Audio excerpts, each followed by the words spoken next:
Está con nosotros el doctor Francisco Medina, él es investigador del CIF Biotech, para platicarnos sobre el tratamiento, la vida que puede tener alguien que tenga y que esté enfermo de lupus. Pero partiendo, doctor, un poco lo que nos platicaba Brenda en esta breve cápsula, ¿qué podemos entender por lupus? ¿Qué es el lupus? Bueno, lupus tenemos que entender que son varias enfermedades, o sea, porque lupus quiere decir lobo en latín. De hecho, como veían las lesiones, las imágenes que están mordiendo en la nariz y en la zona de los malares, que es una zona eritematosa, hablábamos que eso es un eritema malar.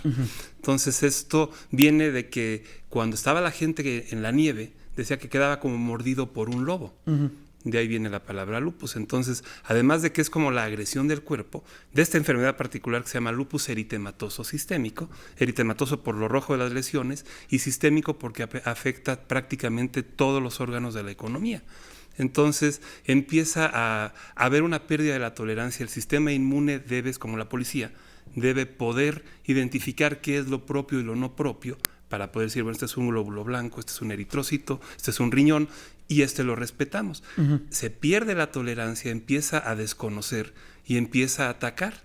Entonces lo empieza a generar, lo lleva a la delegación, se inflama, que en el cuerpo serían los ganglios, y lo empieza a fichar, ¿sí? Para hablar en términos coloquiales, y lo empieza a generar anticuerpos, empieza a generar sustancias que empiezan a atacar y los vasos de todo el cuerpo, que puede afectar desde el riñón, el cerebro, el pulmón, la piel, por eso se necrosa, se empieza a morir todo esto, la boca, úlceras en la boca, que es muy frecuente y no duelen, a diferencia de las aftas que son muy dolorosas, porque se empieza a disminuir o a lesionar la terminación nerviosa. Doctor, ¿por qué lo que la ciencia sabe, o hasta donde la ciencia sabe, es una enfermedad que particularmente ataca a la mujer, en su mayoría? Sí, sobre todo cuando estamos hablando de lupus en el adulto, es una enfermedad multifactorial. Quiere decir esto, que son muchos los componentes que entran en el sistema de hereditario, el sistema del HLA, cuando vemos con los trasplantes que son compatibles. Por eso hay gente que se heredan los genes malos, vamos a llamarlos así, para desarrollar fenómenos autoinmunes. Se desarrollan además problemas ambientales. Es muy probable que un virus sea el responsable de que esto esté entrando. Y además las hormonas femeninas, particularmente los estrógenos, son los que están generando que aumente la prevalencia de lupus, como bien decían en la cápsula previa. Estamos viendo que pueden ser más o menos 10 mujeres por cada hombre con lupus. Esto, cuando lo ponemos en niños o ya en la gente mayor de 60 años, vemos que se empiezan a igualar, pero siguen siendo aún 3 o 4 mujeres por cada hombre. Doctor, en este 2014, ¿cuál es la expectativa de vida que tiene una persona que está enferma o enfermo de lupus, y cómo la ciencia ha avanzado a raíz del conocimiento y de los mayores estudios que se generan alrededor de esta enfermedad, que es muy compleja por lo que usted comenta? Sí, es una enfermedad compleja porque, bueno, tenemos que aprender todavía a disecar bien el sistema de defensa, el sistema inmune, y aquí ha habido avances muy importantes, ¿no? Yo lo primero que les diría es, si empiezan a leer cosas de libros o de internet que no sean muy recientes, pueden encontrar que inclusive la sobrevida en un libro editado en español, por ejemplo, en los 80s, puede decir que la sobrevida de lupus es a 5 años es el 50 o 60%. En cambio ahora estamos hablando de que hay hay variedades que no son tan agresivas, o tomada como siempre oportuna y tempranamente el tratamiento, les va muy bien. Estamos hablando de más del 95% de sobrevida a 5 años.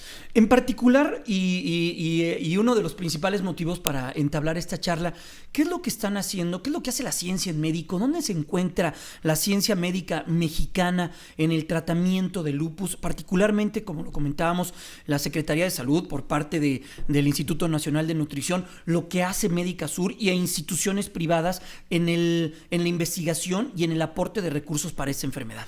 Bueno, se ha avanzado mucho y de hecho sí podemos decir que en estas entidades está prácticamente a la vanguardia.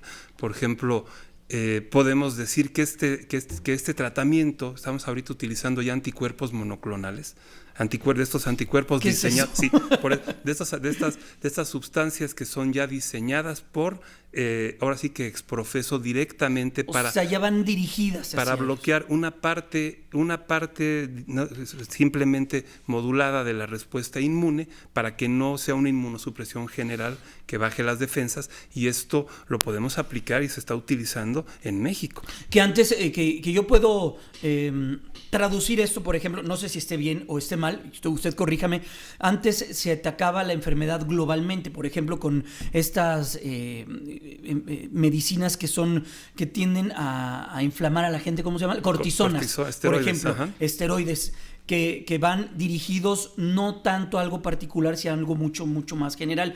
Usted me indica que la ciencia ya avanzó para llegar exactamente a donde se tiene el problema en particular. Estamos en vías de eso. Todavía no tenemos el desarrollo completo. Como les decía, hay que irlo disecando, pero sí, o sea, los esteroides van a bloquear la respuesta inmune, pero van a tener otros efectos del aumento de peso, del acné, y por eso la automedicación en ninguna enfermedad es recomendable. En lupus, menos. El lupus es un problema, como sea, puede ser muy bien controlado, pero tiene que ser manejado por especialistas.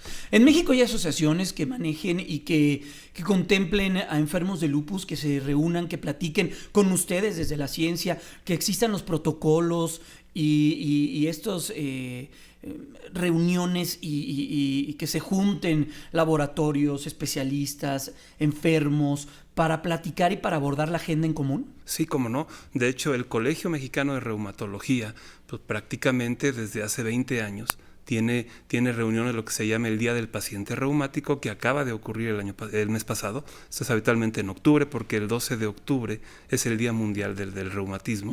Entonces, más o menos por esas fechas se van generando las reuniones. Y además, en el colegio mismo de reumatólogos, cuando viene el congreso en febrero, habitualmente hay reuniones con asociaciones de pacientes con lupus.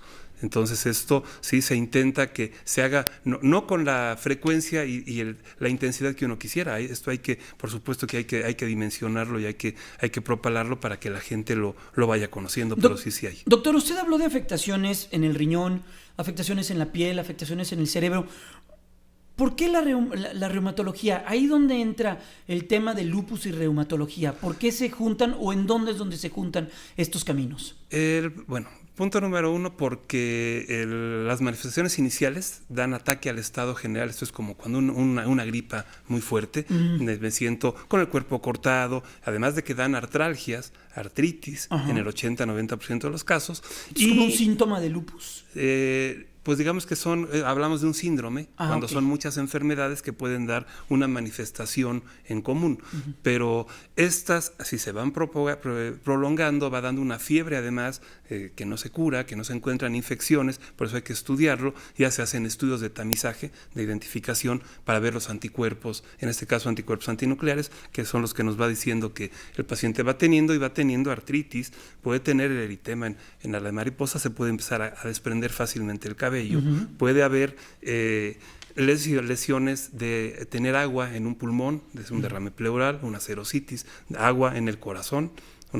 Eso, un derrame pericárdico, habitualmente no es normal en una gente de los 20, 30 años. No, claro. Lesiones en el riñón, lesiones en las articulaciones, lesiones en el sistema nervioso, puede haber crisis convulsivas, puede haber que bajen las plaquetas y puede haber moretones o sangrados por todos lados. Entonces, esas manifestaciones son las que dan el cuadro clínico. Ya después le echaremos toda la ciencia de toda la inmunología. ¿Y por qué el reumatólogo? Porque se hablaba que el reumatólogo era el inmunólogo clínico hace 40 años. Por eso, y como es una enfermedad desde el punto de vista médico muy interesante, todo el disecar el sistema inmune, pues ahora sí que los reumatólogos nos la pirateamos para hablar coloquialmente. Un poco de eso. Así es. Oiga, doctor, por último, estamos platicando con el doctor Francisco Medina, él es investigador del CIF Biotech. Platíquenos sobre este nuevo medicamento o estos nuevos tratamientos que existe ya en México y en el mundo para tratar esta enfermedad que es el lupus. Sí, de hecho, como hablaba yo, son esas terapias dirigidas. Ahorita, por ejemplo, ya comercialmente ya existe un medicamento dirigido para... ¿Es caro un tratamiento? Son muy caros. Estamos hablando de que una infusión de estas vale alrededor de $1,500. Oh. Entonces, esto es una de las grandes ventajas de los ensayos clínicos, que al paciente no le cuesta nada, ¿sí? O sea, eso no quiere decir que no cuesten, y cuestan y mucho, porque se mandan a hacer los estudios, inclusive del paciente se manda la sangre al extranjero. Sí, existen protocolos, ¿no? Es lo que se llama un protocolo, pero que no se sientan que son conejillos de India, son medicamentos que ya están muy avanzados, como este que les decía yo, ya está a la venta, o otros que se están acabando de disecar y que por lo pronto no se pueden conseguir en una farmacia en ningún lugar del mundo. Estos estudios están muy bien controlados, están avalados por instituciones muy serias, tienen inclusive protección por si algo se complicara. Pues el paciente puede ser hospitalizado, puede ser tratado de esta manifestación, y estos medicamentos son dirigidos, como les decía yo, para alguna parte muy dirigida de la molécula del sistema inmune, para que se bloqueen los glóbulos blancos, los linfocitos, para que no se comuniquen y se rompa este ataque, y pues sí, tratando de tener menos efectos secundarios. Doctor, por último, ¿qué nos debe alertar a nosotros como personas cuando veamos, no sé, familiares, si tenemos hijos, si tenemos hijas? ¿Qué nos debe de alertar para un padecimiento tipo lupus? Bueno, una enfermedad, como les decía yo, que empiece con fiebre que 2-3 semanas, que no se quite. Entonces todo esto hay que vigilarlo, que empiece con articulaciones, ataque al estado general. Si empiezan a aparecer este tipo de manifestaciones de lesiones en la cara, de úlceras en la boca, de problemas de derrame pleural, de agua en el pulmón, o derrame pericárdico, agua en el corazón, de datos de crisis convulsivas, de que empieza que a los 20 años le sube la presión sin ningún otro factor de riesgo, o de repente el examen se encuentra que ya está lastimado el riñón, que hay moretones, que hay artritis, todo este tipo de manifestaciones, y que no hay ninguna situación de que se pueda documentar de parte del otro síndrome, pues entonces ya entra el estudio para documentarlo. Si es mujer, si tiene antecedentes de una enfermedad autoinmune, pacientes con la tía con artritis reumatoide, la abuela con escleroderma, en fin, cosas de estas, son de los puntos que hay que orientarse y pedir ayuda, ¿no? ¿Y a qué institución o a qué doctor se debe de acudir? Al reumatólogo. Inmediatamente. Sí, bueno, obviamente si tenemos los sistemas de salud, médico general y de ahí médico internista, pero que si esto no logran el apoyo, que se puedan identificar y dirigir al reumatólogo. Y por eso las redes de ayuda ahora con todo esto, con WhatsApp, con Twitter, es mucho más fácil buscar apoyo, luego inclusive entre gentes que han tenido lupus, ¿no? Que ya son pacientes y dicen, no, ni te preocupes, yo estaba mucho peor que esto y mira, y me fue muy bien, consulta aquí, revisa acá. Y eso sí es importante. Pues doctor, muchas gracias, doctor Francisco Medina, investigador de CIF Biotech, para entender un poco lo que es el lupus, esta enfermedad que sí, como bien lo comenta, es una enfermedad muy, muy estudiada, poco entendida, pero sí muy estudiada. Doctor, muchas gracias y muy buenos días. No, al contrario.